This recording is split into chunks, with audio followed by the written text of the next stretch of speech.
स्वागत है आप सभी का साइकोलॉजी की इस क्लास में। और आज की क्लास में हम क्रिया प्रसूत अनुबंधन या ऑपरेंट कंडीशनिंग के अंतर्गत कुछ जो बचे हुए कॉन्सेप्ट्स हैं उनके बारे में जानकारी प्राप्त करेंगे। इससे पहले की वीडियो में हमने कुछ इंपॉर्टेंट कॉन्सेप्ट्स के बारे में अध्ययन किया था, जो कि थे रिस्पोंडेंट रिस्पॉन्स या ऑपरेंट रिस्पॉन्स, उसके साथ साथ स्किनर बॉक्स, उसके साथ ऑपरेंट कंडीशनिंग के लॉस के बारे में और क्यूमुलेटिव रिकॉर्डिंग के बारे में। तो स्टार्ट करते हैं आज की क्लास। आज का हमारा पहला कॉन्सेप्ट है धनात्मक एवं ऋणात्मक पुनर्बलन, पॉजिटिव एंड निगेटिव रीइंफोर्समेंट। तो सबसे पहले हम देखेंगे कि पॉजिटिव रीइंफोर्समेंट क्या है।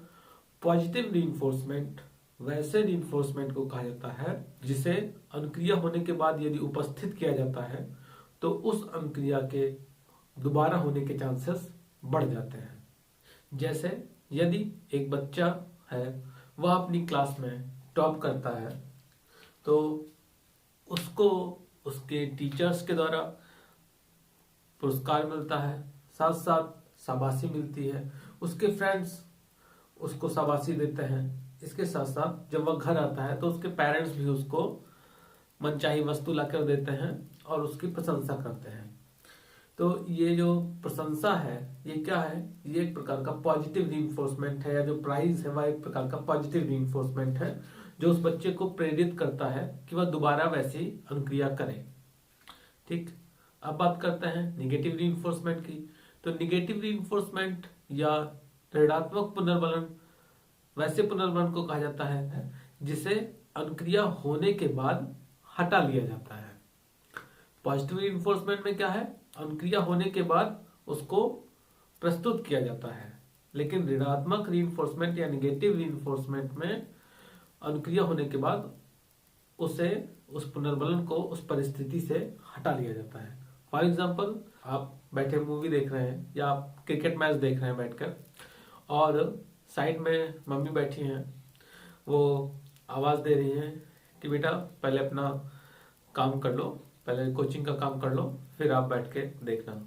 फिर वो बार बार यही बोल रही है कि कोचिंग का काम कर लो फिर बैठ के देखना, वो लगातार बोली जा रही हैं। फिर आप फ्रस्ट्रेटेड होकर क्या करते हैं कि अपने कोचिंग का काम करके रख दिया। जब आपने कोचिंग का काम करके रख दिया तो मम्मी ने बोलना भी बंद कर दिया। तो यहाँ पर जो मम्मी का बोलना था वह एक प्रकार का निगेटिव रीइंफोर्समेंट था। क्यों, यहाँ पर देखें आप कि ऋणात्मक पुनर्बलन वह पुनर्बलन होता है जिसे अनुक्रिया हो जाने के बाद हटा लिया जाता है। अब यहाँ पर ऋणात्मक पुनर्बलन क्या था, मम्मी का बोलना, और जिसे अनुक्रिया हो जाने के बाद, कैसी अनुक्रिया, आपने होमवर्क पूरा कर लिया, कोचिंग का काम पूरा कर लिया, उसके बाद उस पुनर्बलन को उस परिस्थिति से हटा लिया गया, इसीलिए इसे ऋणात्मक पुनर्बलन कहा जाएगा। ठीक, समझ में आ गया। धनात्मक पुनर्बलन जिसमें कोई चीज दी जा रही है, देने के बाद, धनात्मक पुनर्बलन जिसमें कोई चीज देकर उस अनुक्रिया को मजबूत किया जा रहा है, और ऋणात्मक पुनर्बलन जिसमें उस परिस्थिति से किसी चीज को हटाकर और उस अनुक्रिया को मजबूत किया जा रहा है। उसके बाद अब हम बात करते हैं पनिशमेंट या दंड की। पनिशमेंट किसे कहते हैं, जब किसी अनुक्रिया के बाद कोई पॉजिटिव चीज हटा ली जाए या उसके जगह पे निगेटिव चीज को प्रस्तुत कर दिया जाए तो उसे ही दंड कहा जाता है। जैसे कि आप क्या कर रहे हैं, बैठ के आप टीवी देख रहे हैं, पॉजिटिव चीज हटा लिया गया। हटा लिया गया मतलब आपका रिमोट छीन लिया गया, टीवी बंद कर दिया गया। ये क्या हुआ है, ये पॉजिटिव चीज को वहां से हटा लिया गया। और इसकी जगह पे अगर हम निगेटिव चीज को प्रेजेंट करने की बात करें तो निगेटिव चीज को प्रेजेंट कर लिया, उसका मतलब क्या हुआ कि पापा आए और उन्होंने 2-3 उड़ा दिया तुरंत। तो ये क्या हुआ कि ये एक निगेटिव चीज प्रेजेंट हो गया। पनिशमेंट के अंदर क्या हो रहा है कि पॉजिटिव चीज को हटा लिया जाता है, और अगर उसको हटाया नहीं जा रहा है तो उसकी जगह पे निगेटिव चीज को प्रेजेंट कर दिया जाता है, उसे ही पनिशमेंट कहा जाता है। लेकिन स्किनर ने, और स्किनर के साथ साथ थॉर्नडाइक ने भी दंड या पनिशमेंट को अधिगम के लिए उतना महत्वपूर्ण नहीं माना। इन दोनों ही मनोवैज्ञानिकों का मानना था कि पनिशमेंट किसी भी बिहेवियर को सीखने में मदद नहीं करता है, क्योंकि दंड के डर से व्यक्ति तब तक ही व्यवहार करता है जब तक कि दंड का डर बना हुआ है। जैसे ही पनिशमेंट मिलने का डर खत्म होता है, व्यक्ति पुनः उस व्यवहार को करना बंद कर देता है या पुनः ऐसी क्रियाएं शुरू कर देता है जिस पर रोक लगाई गई थी। फॉर एग्जाम्पल कि आप बैठे मूवी देख रहे थे, पापा आए, पापा के डर से आपने अपना टीवी बंद कर दिया कि अगर मैं अभी बंद नहीं करूंगा तो मुझे पनिशमेंट मिल जाएगा। यहां पर क्या हुआ, यहां पर उस पनिशमेंट के डर से आपने बंद किया है, वो सीखा नहीं है। लेकिन जैसे ही वो डर खत्म होता है, जैसे ही पापा घर से बाहर गए, वो बच्चा तुरंत फिर टीवी खोला और मजे के साथ देखने लगा। तो इसी वजह से स्किनर और थॉर्नडाइक ने पनिशमेंट को अधिगम के लिए उतना महत्वपूर्ण नहीं माना। उसके बाद अब हम देखते हैं नेक्स्ट संप्रति के बारे में, कि है शेड्यूल ऑफ रीइंफोर्समेंट। के अंतर्गत पुनर्बलन की दो अनुसूचियों के बारे में बताया गया है प्रमुख रूप से। पहली है सतत पुनर्बलन अनुसूची और दूसरी है आंशिक पुनर्बलन अनुसूची, यानी कॉन्टिन्यूअस रीइंफोर्समेंट शेड्यूल, और दूसरा पार्शियल रीइंफोर्समेंट शेड्यूल। यहां पर इसको हम 4 पार्ट में डिवाइड करके बात करेंगे। पहला है आपका नंबर 1 सतत पुनर्बलन अनुसूची, उसके बाद दूसरे पार्ट में हम बात करेंगे आंशिक, और इसके बाद हम बात करेंगे इसके अलग अलग पार्टों के बारे में 3 और 4। सबसे पहले हम बात करते हैं सतत पुनर्बलन अनुसूची के बारे में। जैसा कि नाम से स्पष्ट हो रहा है, सतत या कंटिन्यूअस, यानी इसमें लगातार पुनर्बलन मिलता ही है। प्राणी के प्रत्येक सही अनुक्रिया पर, जो भी वह सही अनुक्रिया करता है, उस हर अनुक्रिया पर पुनर्बलन दिया जाता है। किसके अंतर्गत? सतत पुनर्बलन अनुसूची के अंतर्गत। इसमें कंटिन्यूअस रूप से जैसे ही सही अनुक्रिया होती है तो प्राणी को पुनर्बलन दिया जाता है। अब हम बात करते हैं दूसरे पुनर्बलन अनुसूची के बारे में, जो कि है आंशिक पुनर्बलन अनुसूची। नाम से स्पष्ट हो रहा है आंशिक या पार्शियल, यानी इसमें कुछ अनुक्रियाओं पर, कुछ सही अनुक्रियाओं पर तो पुनर्बलन दिया जाता है, लेकिन कुछ अनुक्रियाओं पर पुनर्बलन नहीं दिया जाता है। आंशिक पुनर्बलन अनुसूची के अंतर्गत कुछ सही अनुक्रियाओं के बाद पुनर्बलन दिया जाता है तथा कुछ सही अनुक्रियाओं के बाद पुनर्बलन नहीं दिया जाता है।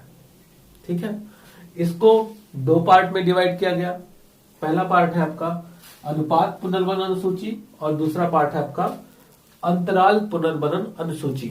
सबसे पहले हम देखेंगे यहां पर, इसके बाद अनुपात पुनर्बलन अनुसूची, यानी रेशियो रीइंफोर्समेंट शेड्यूल।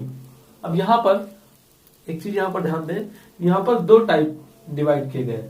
मतलब जो अनुपात पुनर्बलन अनुसूची है उसमें परफॉर्मेंस के आधार पर पुनर्बलन दिया जाता है, अनुक्रिया के आधार पर। और अंतराल पुनर्बलन अनुसूची यानी इंटरवल रीइंफोर्समेंट शेड्यूल में टाइम गैप के आधार पर पुनर्बलन दिया जाता है।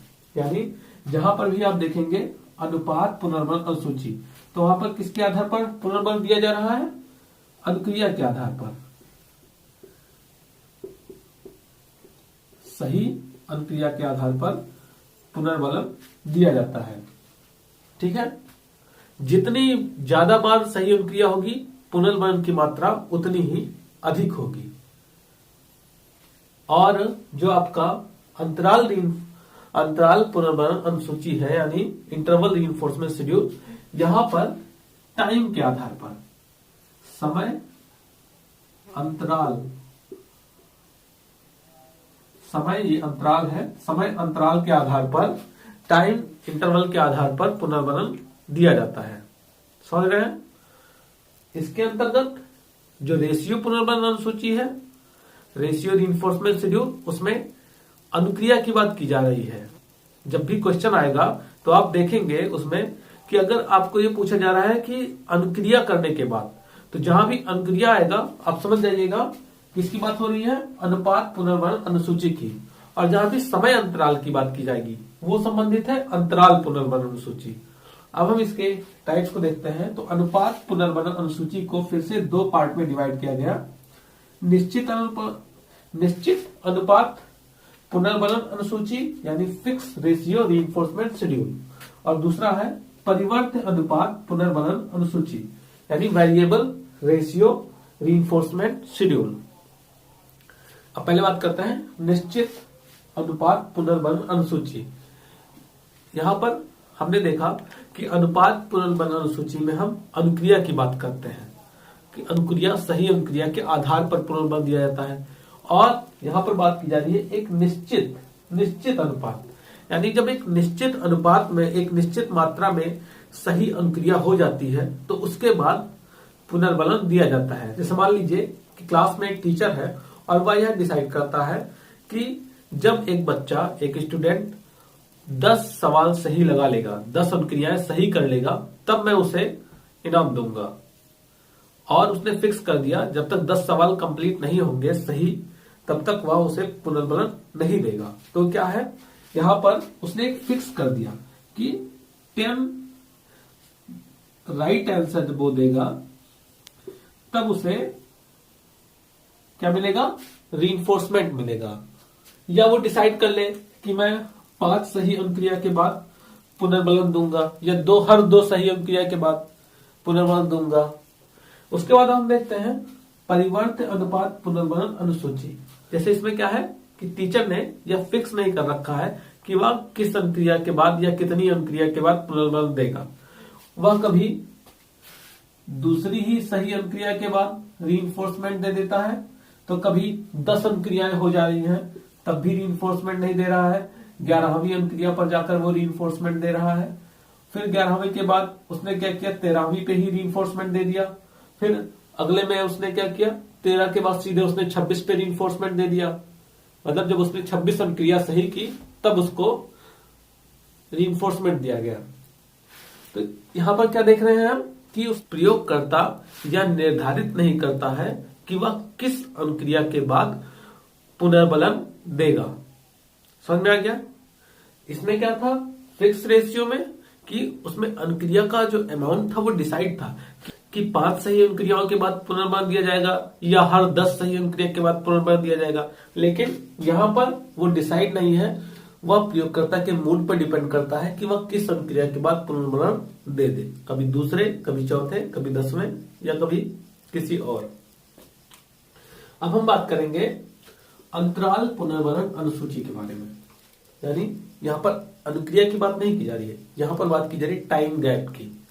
इसे भी हम 2 पार्ट में डिवाइड करेंगे, निश्चित अंतराल पुनर्बलन अनुसूची या फिक्स इंटरवल शेड्यूल, और परिवर्त अंतराल पुनर्बलन अनुसूची। पहले देखते हैं निश्चित अंतराल पुनर्बलन अनुसूची। इसमें क्या है, इसमें भी फिक्स किया गया, लेकिन फिक्स किसे किया गया, यहां पर फिक्स किया गया था अनुक्रियाओं को कि इतनी अनुक्रिया के बाद। यहां पर क्या फिक्स किया जा रहा है, टाइम गैप, या इसमें इतने समय के बाद। जैसे प्रयोगकर्ता ने सोचा कि वह हर 5 मिनट के बाद रीइंफोर्समेंट देगा, या उसने सोचा कि हर वह 2 मिनट के बाद 2 मिनट बीतने पे ही रीइंफोर्समेंट देगा। ठीक है, ये हो गया एग्जाम्पल फिक्स इंटरवल शेड्यूल का, जिसमें टाइम गैप को फिक्स कर दिया गया है। अब हम बात करते हैं परिवर्त अंतराल। परिवर्त यानी वेरिएबल, जैसा कि यहां पर आपने देखा, लेकिन यहां पर किसकी बात की गई थी, अनुक्रियाओं की बात की गई थी कि 2 अनुक्रिया के बाद दिया, 4 अनुक्रिया के बाद दिया, 10 अनुक्रिया के बाद दिया। यहां पर हम बात करेंगे गैप की, बट टाइम गैप की।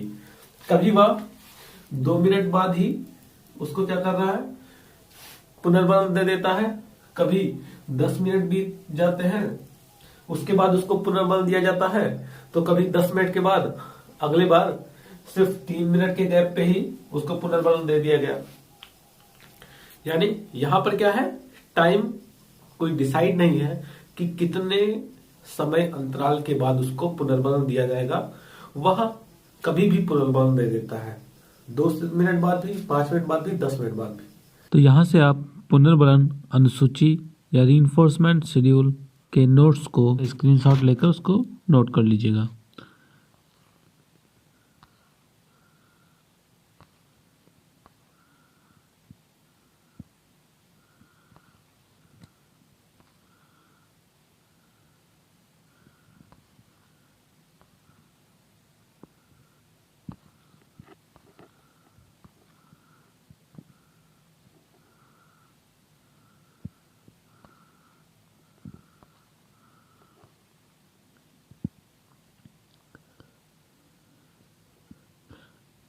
तो अब हम बात करते हैं अपने नेक्स्ट संप्रत्यय के बारे में, जो कि है शेपिंग। शेपिंग एक ऐसी प्रक्रिया है जिसके द्वारा प्राणी में अपेक्षाकृत वांछित अनुक्रिया को पुनर्बलन के आधार पर प्रोत्साहित किया जाता है। जैसा कि स्किनर ने बताया कि शेपिंग के द्वारा प्राणी को जटिल अनुक्रियाएं भी सिखलाई जा सकती हैं। इसको एक एग्जाम्पल से समझते हैं। जैसे एक छोटा बच्चा है जो भी चलने में असमर्थ है, वह चलना सीख रहा है। तो जब वह किसी वस्तु को पकड़कर, चाहे वह चेयर हो या बेड हो, उसको पकड़कर खड़ा होता है और फिर चलने की कोशिश करता है, तो उस दौरान क्या होता है, उसके माता पिता या उसके घर के अन्य सदस्य उसको देखकर खुश होते हैं और उस ताली बजाते हैं, या उनके अपने हाथ में खिलौना लेकर उसको बुलाते हैं कि आजा आजा आजा। तो वो क्या होता है, वो बच्चा भी काफ़ी खुश होता है। और ये जो ताली बजाना या खुश होना या उसको खिलौना दिखाना, ये सब क्या है, एक प्रकार का रीइंफोर्समेंट है जो बच्चे को मिल रहा है और जिससे प्रेरित होकर बच्चा वह अनुक्रिया करने की कोशिश करता है। इसी प्रकार शेपिंग के द्वारा जटिल अनुक्रियाओं को भी सीखा जा सकता है या सिखाया जा सकता है। जैसे आपने जंगल के शेर को सर्कस में आग के गोले में कूदते हुए देखा होगा। तो यह एक जटिल व्यवहार है जिसे शेपिंग के द्वारा जो उसका मास्टर है, रिंग मास्टर है, वह शेपिंग के द्वारा उसको सिखाता है। अब शेपिंग में 2 टाइप के पुनर्बलन की बात की जा रही है। पहला पुनर्बलन है विभेदी पुनर्बलन तथा क्रमिक पुनर्बलन। विभेदी पुनर्बलन क्या है? इसमें जो रीइंफोर्समेंट दिया जाता है अनुक्रिया कंप्लीट होने के बाद, वह प्रत्येक अनुक्रिया पर नहीं दिया जाता है कि वह हर अनुक्रिया, जितनी भी अनुक्रियाएं करता है सब पे रीइंफोर्समेंट दिया जाए। जैसे छोटा बच्चा है तो कई बार जब वह किसी चेयर को पकड़कर या बेड को पकड़कर चलता है, चलने की कोशिश करता है, तो पेरेंट्स उसको इग्नोर कर देते हैं, उसकी तरफ देखते ही नहीं हैं। और कई बार जब वह ऐसी अनुक्रियाएं करता है तो उसको अप्रेजल मिलता है, उस ताली बजाई जाती है, उसको बुलाया जाता है। तो दोनों चीज़ें हो रही हैं यहाँ पर। तो इसे विभेदी पुनर्बलन कहा जाता है, जिसमें डिस्क्रिमिनेट कर दिया। एक चरण में तो रीइंफोर्समेंट दिया गया, बट दूसरे चरण में उसको रीइंफोर्समेंट नहीं दिया गया। उसके बाद आता है क्रमिक पुनर्बलन, सक्सेसिव रीइंफोर्समेंट। इसमें क्या होगा, इसमें बच्चा अगर कोई भी अनुक्रिया करता है चलने से संबंधित, तो उसको हर अनुक्रिया पर रीइंफोर्समेंट दिया जाता है। जैसे यदि बच्चा बेड को पकड़कर खड़ा हो जाता है तो तुरंत उसके पेरेंट्स आवाज़ देने लगते हैं, ताली बजाने लगते हैं, उसको बुलाने लगते हैं। तो ये क्या है, यह एक प्रकार का सतत पुनर्बलन है। नेक्स्ट है हमारा विलोपन तथा पुनर्लाभ, जिसे हम क्लासिकल कंडीशनिंग की थ्योरी में पहले ही पढ़ चुके हैं। आप वहाँ से जाकर इसको देख सकते हैं। नेक्स्ट हम आगे बढ़ते हैं। श्रृंखलाबद्धता या चैनिंग। तो यह काफ़ी कुछ आपको शेपिंग से मिलता जुलता लगेगा, जिसमें स्किनर ने बताया कि कोई एक अनुक्रिया करने पर प्राणी एक ऐसे उद्दीपक के नज़दीक आता है जो उस अनुक्रिया को पुनर्बलित करता है तथा साथ ही साथ दूसरी अनुक्रिया के लिए एक उद्दीपक का कार्य करता है। और यदि यह प्रक्रिया आगे भी ऐसे ही चलती है तो इसे श्रृंखलाबद्धता कह दिया जाता है। जैसे इसको एक एग्जांपल से समझते हैं। एक डांस ट्रेनर है जो एक स्टूडेंट को डांस सिखा रहा है। तो जब भी उसका स्टूडेंट सही अनुक्रिया करता है तो वह उसे पुनर्बल देता है। जैसे ही उसने एक स्टेप खत्म किया तो उसे क्या मिला? पुनर्बल मिला। और यह स्टेप खत्म होने के बाद फिर अगले स्टेप के लिए वह कहाँ से स्टार्ट करता है? पहले स्टेप के बाद से ही वह स्टार्ट करता है। तो यानी यहाँ पर क्या हो रहा है? यहाँ पर स्टेप बाय स्टेप कार्य हो रहे हैं। एक स्टेप कंप्लीट होने के बाद दूसरा स्टेप स्टार्ट होता है और दूसरा स्टेप कंप्लीट होने के बाद रीइंफोर्समेंट मिलता है और दूसरा स्टेप जो है वह किसका कार्य करता है? वह अगले स्टेप के लिए, तीसरे स्टेप के लिए वह उद्दीपक का कार्य करने लगता है। ऐसे ही यह प्रक्रिया आगे भी चलती है और इसी तरह एक चैन बनता हुआ चला जाता है। पहला स्टेप, फिर दूसरा स्टेप, फिर तीसरा स्टेप। इसे ही चैनिंग या श्रृंखलाबद्धता की संज्ञा दी गई। नेक्स्ट हमारा संप्रत्यय है शाब्दिक व्यवहार या वर्बल बिहेवियर। तो इसे स्किनर ने 4 भागों में डिवाइड किया वर्बल बिहेवियर को। पहला है हमारा मांड। मांड यह अंग्रेजी शब्द डिमांड का संक्षिप्त रूप है। इससे यह पता चलता है कि कुछ मांग की जा रही है और जब मांग पूरी हो जाती है तो बोला गया शब्द पुनर्बलित होता है। जैसे मान लीजिए एक बच्चा है, उसको प्यास लगी है और वह क्या बोलता है? मम्मा पानी या मम। छोटे बच्चे होते हैं ना जो पानी को मम बोल देते हैं। तो इसके बाद क्या होता है कि उसकी मम्मी उसको लाकर पानी देती हैं। तो उसने क्या किया? जो वर्ड बोला, जैसे मम्मा मम बोला या मम्मा पानी बोला, तो जो पानी या मम वर्ड है वो क्या हो रहा है यहाँ पर? वह एक मांग प्रस्तुत कर रहा है और जब उसकी यह मांग पूरी हो जाती है तो यह वर्ड पुनर्बलित हो जाता है। क्यों? क्योंकि उससे उसकी मांग पूरी हुई है और वह दोबारा फिर वैसी अनुक्रिया करता है। फिर जब भी उसको पानी की ज़रूरत होती है तो वह फिर से वही वर्ड यूज करता है।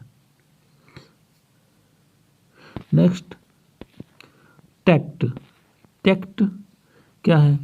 वातावरण की किसी वस्तु का नाम बतलाने की प्रक्रिया को टैक्ट कहा जाता है। जैसे एक छोटा बच्चा है, अब उसने कभी हाथी को नहीं देखा। अब जब एक शिशु हाथी को देखकर हाथी कहता है, मान लीजिए उसने टीवी में हाथी देखा और उससे पहले उसने बुक में हाथी देखा था। अब अपनी बुक में उसने देखा कि E for elephant, elephant means हाथी। और जब वह हाथी को टीवी में देखता है और अगर वो हाथी को टीवी में देखकर हाथी बोलता है कि अरे ये हाथी, तो ये क्या है? यह एक प्रकार से टैक्ट का उदाहरण है कि वह किसी जानवर को या किसी वस्तु को देखता है और उसके नाम से उसको बुलाता है या उसका सही नामकरण करता है। तो इसे टैक्ट की संज्ञा दी गई। Next echoic behaviour. यह एक ऐसा शाब्दिक व्यवहार है जो तब पुनर्बलित होता है जब व्यक्ति दूसरे के द्वारा बोले गए अनुक्रिया को एज इट इज़ हूबहू दोहराता है। जैसे अगर एक बच्चा है और उसको कुछ सिखाया जा रहा है, उसको मान लीजिए राष्ट्रगान सिखाया जा रहा है। अब उसको राष्ट्रगान तो सिखाया जा रहा है, जन गण मन अधिनायक जय हो, और वह क्या कर रहा है? वह एज इट इज़ उसको रिपीट कर रहा है। वह भी पीछे से बोल रहा है जन गण मन अधिनायक जय हो। तो ये क्या है? उसने क्या किया? उस बिहेवियर, उस वर्ड्स को वह एज इट इज़ दोहराता है और जब उसको एज इट इज़ दोहराता है तब उसे पुनर्बलन दिया जाता है। नेक्स्ट है ऑटोक्लिक्टिक बिहेवियर या स्वतः व्यवहार। इसका प्रमुख कार्य अनुक्रियाओं को बतलाना, जैसे कोई भी अनुक्रिया हो रही है तो उसके बारे में बताना और संबंधों की अभिव्यक्ति करना। तथा शाब्दिक व्यवहार के लिए व्याकरणीय भाषा तैयार करना। जैसे हम कुछ बोलते हैं तो उसको बोलने के लिए एक पहले से ही व्याकरण तैयार कर लेना। जैसे अगर बताया जा रहा है कि राम बाजार जाता है, तो अब यहाँ पर उसने क्या किया, पहले से ही दिमाग में सेट हो गया ग्रामर के रूप में कि राम बाजार जाता है। यानी ऐसा नहीं सेट हुआ कि जाता है बाजार राम, ऐसा नहीं सेट हुआ। कैसे सेट हुआ, ग्रामेटिकली व्याकरण की दृष्टि से एकदम सही सेट हुआ कि पहले सब्जेक्ट आ रहा है, उसके बाद प्रेडिकेट आ रहा है। तो हम अब बात करते हैं अपने अगले संपत्ति के बारे में, जो कि है कार्यक्रमिक व्यवहार या प्रोग्राम्ड लर्निंग। इसे हम कार्यक्रमिक सीखने के नाम से भी जानते हैं। तो स्किनर के अनुसार शिक्षण की अनुक्रिया ठीक ढंग से तब होती है जब सीखी जाने वाली सूचना को छोटे छोटे चरणों में बांट कर उपस्थित किया जाए। जैसे जो भी चीज़ बच्चे को सिखानी है या हमें सीखनी है, तो उसको छोटे छोटे पार्ट में डिवाइड करके, मान लीजिए एक 16 लाइन का पोएम याद करना है, तो उसको पार्ट में डिवाइड करके, कैसे 4 पार्ट में डिवाइड कर लिया, 4 लाइनों को 4 पार्ट में डिवाइड कर लिया। तो इससे क्या होगा, इससे आसानी से सीखा जा सकता है। नेक्स्ट, शिक्षार्थी को उसके शिक्षण की परिशुद्धता के बारे में तुरंत परिणाम दिया जाता है। स्किनर का मानना था कि जो भी टेस्ट लिया जाए, शिक्षक के द्वारा जो भी टेस्ट लिया जाए, तो उस टेस्ट का जो रिजल्ट आया है वह तुरंत बच्चे को बता दिया जाए। शिक्षार्थी को अपने गति से सीखने दिया जाए। नेक्स्ट है कि जो बच्चा है उसको फ्री छोड़ दिया जाए कि जिस स्पीड से वह सीखना चाह रहा है वह सीखे। अगर एक पैराग्राफ को वो 4 दिन में पढ़ रहा है तो भी कोई बात नहीं है, अगर 4 पैराग्राफ को वो 1 दिन में पढ़ ले रहा है तो भी कोई बात नहीं है, उसको उसके ऊपर छोड़ देना चाहिए। इसलिए यहाँ पर कुछ चीज़ों के लिए तो कार्यक्रमित जो सीखना है वह काफ़ी फ़ायदेमंद है, लेकिन कुछ चीज़ों के लिए यह नुकसानदेह भी है, इसीलिए इसकी आलोचना भी की गई बाद में। तो यहाँ पर यह क्लास समाप्त होती है। इस क्लास से रिलेटेड कोई भी क्वेश्चन हो तो आप हमें कमेंट के द्वारा पूछ सकते हैं। धन्यवाद।